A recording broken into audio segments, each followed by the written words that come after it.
I am Ferdinand Marcos, and I am the President of the Republic of the Philippines.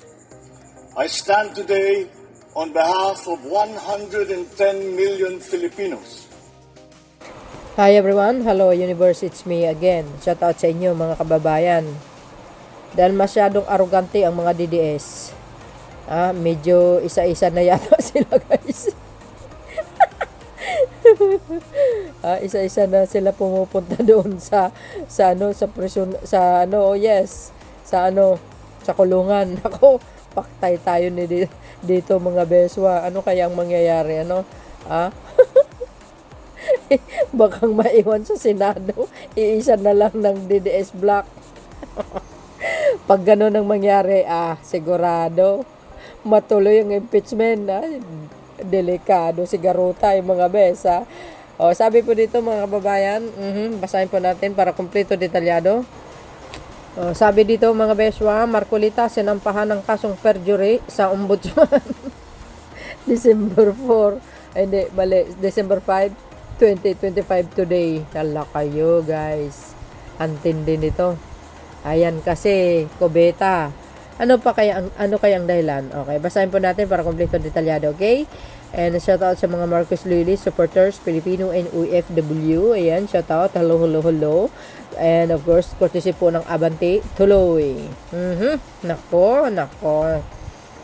Nako mga bes, Sabi dito, inihain laban kay Senador Rodante Marcolita ang reklamong perjury sa Office of the Ombudsman.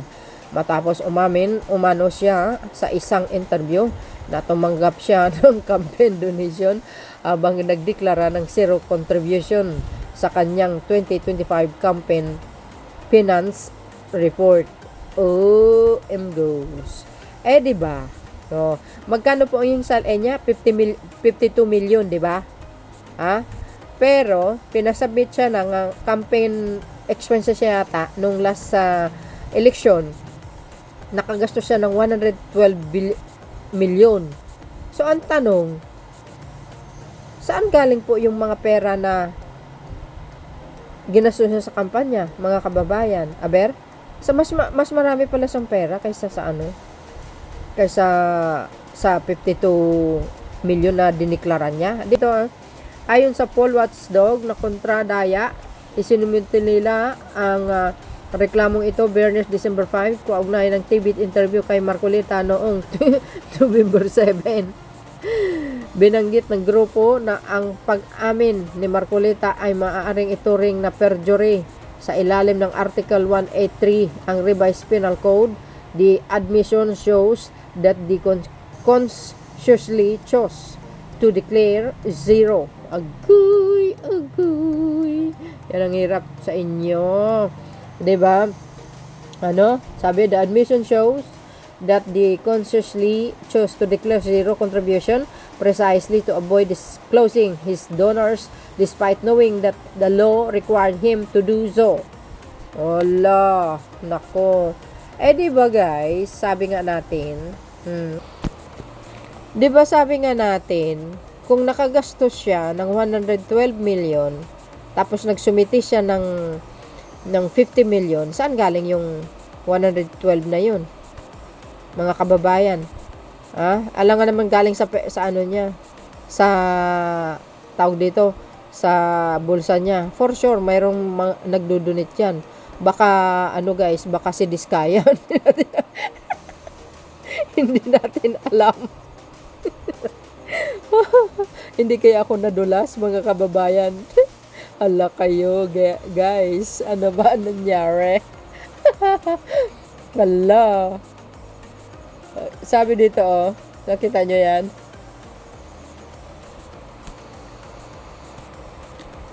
Sabi dyan, inihain laban kay Senador Rodante Marcolita ang reklamong perjury sa Office of the Ombudsman matapos umano siya ay isang interview na tumanggap siya ng campaign donor. Ayun!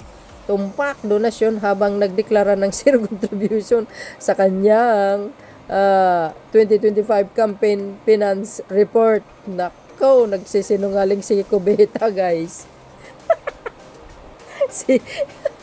Zero contribution. Gonggong.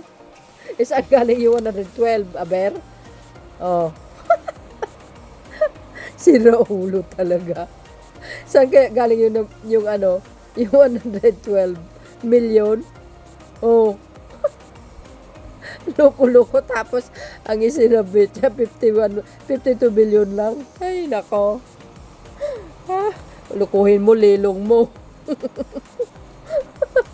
Baka nga guys baka si Diskaya ang nag-donate, mga beswa.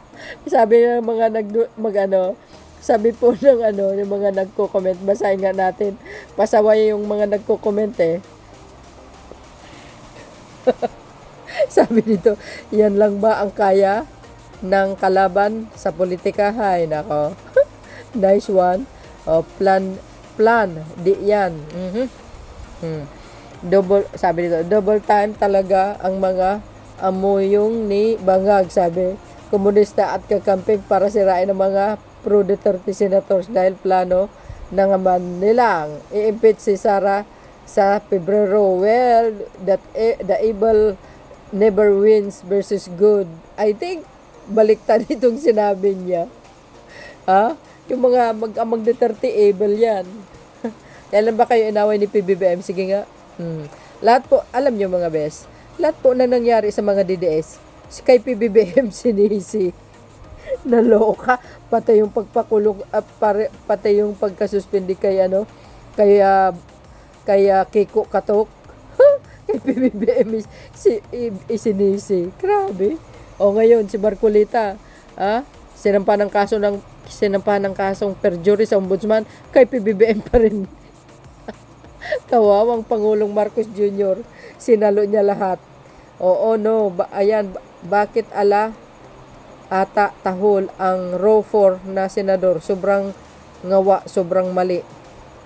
Kasi ito si Marcolita, mga kababayan, alam nyo, talagang ito, no? Talagang madaldal ito. So yun, mga kababayan, anong palagay nyo? Alam nyo, ito si Senador Marcolita, mga kababayan. Grabe ka ito, kadaldal. Oo. Stalker na senador ito, mga kababayan. Bakit? Kasi lahat po ng napapansin niya, mayroon siya talaga laging tawag dito, mayroon talaga siya lagi siyang sinasabi, pati si Jose Claire, yung mga ibang media personality na babanggit niya, lahat nasubaybayan niya, active talaga siya, updated siya sa lahat ng mga issue sa Pilipinas. Kaya asahan mo po yan, mga kababayan. Pag ikaw tawag dito, ibig ko sabihin, asahan nyo, talagang madaldal ito, talo pa yung puwet ng ganso. Close open yung puwet ng gansa.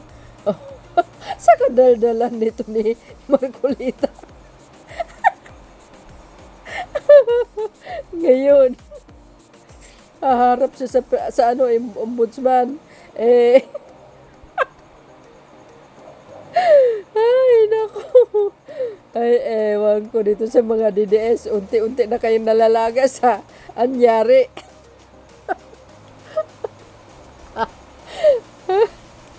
Ganun talaga pag nagsisinungaling. May tinatago. Kaya nga, ang gumawa ng kasamaan, hindi magtatagumpay yan. Yan, mabibisto at mabibisto talaga yan sa takdang panahon. Ito na yung takdang panahon para kay Marcolita, guys. Totoo yun. Tsaka dito sa doon sa Net 25, doon siya nagsalita doon siya nagsalita. Grabe ang daldal nito. Talo pa yung mga matatandang walang ipin. Yan si Marcolita, guys. Matinding tao ito, madaldal. Sa kadaldalan niya, ayan tuloy. May kasabihan. Ang isda nahuhuli sa kanyang bibig. Agay. Ay, di consumption ngayon si Marcolita, guys. Uy, ayan tuloy. Nga. lalong malalakas ang book nito, mga kababayan. Wake pa naman din yan. Ay, ewan ko.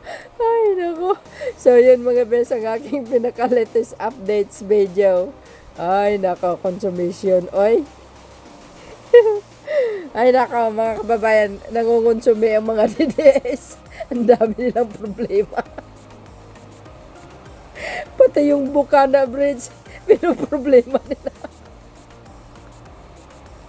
Ay, pinag-aagawan nila talaga, kaloka. Ibig ko sabihin, yung ang dami talaga ang dami talaga problema ng mga DDS, pati yung Bukana Bridge. Yeah. Hinaangkin nila, naloko na. So yun guys, ang aking pinaka-latest update. See you again on my next upload. Bye bye bye and baboos. God bless Philippines.